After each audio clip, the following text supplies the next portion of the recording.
Kamusta mga kasenglet? And welcome sa isang episode naman ng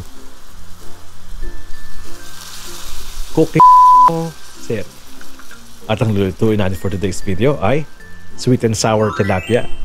Maiba naman, puro tayo karne. Ito nga pala ingredients. Siyempre ang ating tilapia, bell pepper, carrots, at iba pang pampalasa. Gayatin na natin yung bell pepper. Alam nyo ba yung bell pepper nakakatanggal din ng lansa? Parang ang luya.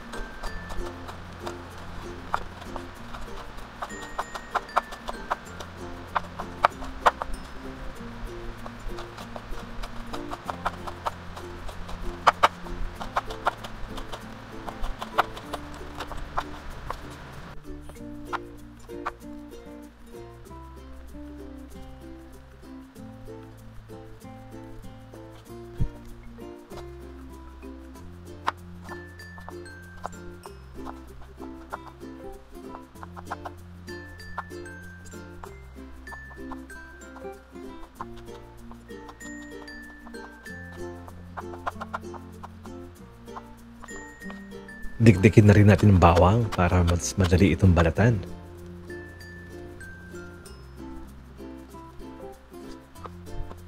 Hiwain ang sibuyas na maliliit.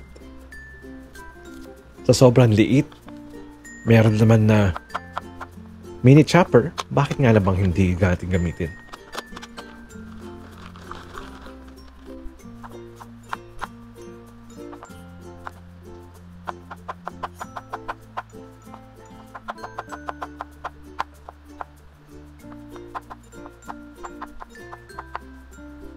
Lagyan na rin natin ng Knorr liquid seasoning.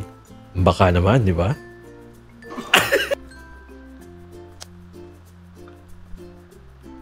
Sa mainit na mantika, iprito natin ang tilapia hanggang ito'y maging golden brown.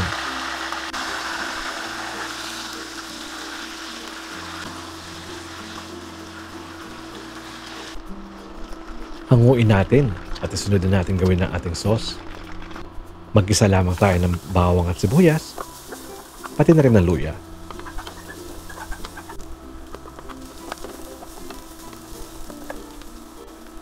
Konting suka, konting tubig, konting shot puno.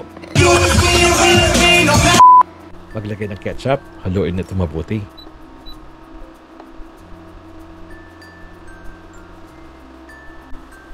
Asukal, depende kung anong yung panlasa.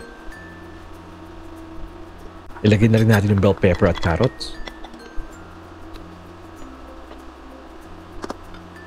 Chili flakes para may konting sipa. Yung ating slurry pampalapot.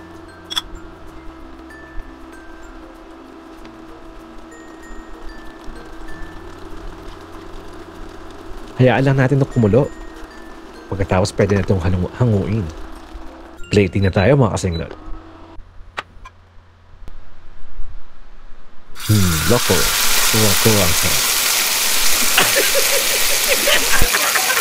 At kung umabot ka hanggang sa dulo ng video ito, maraming salamat sa panonood kasenglet. Salamat po. Hanggang sa susunod na video.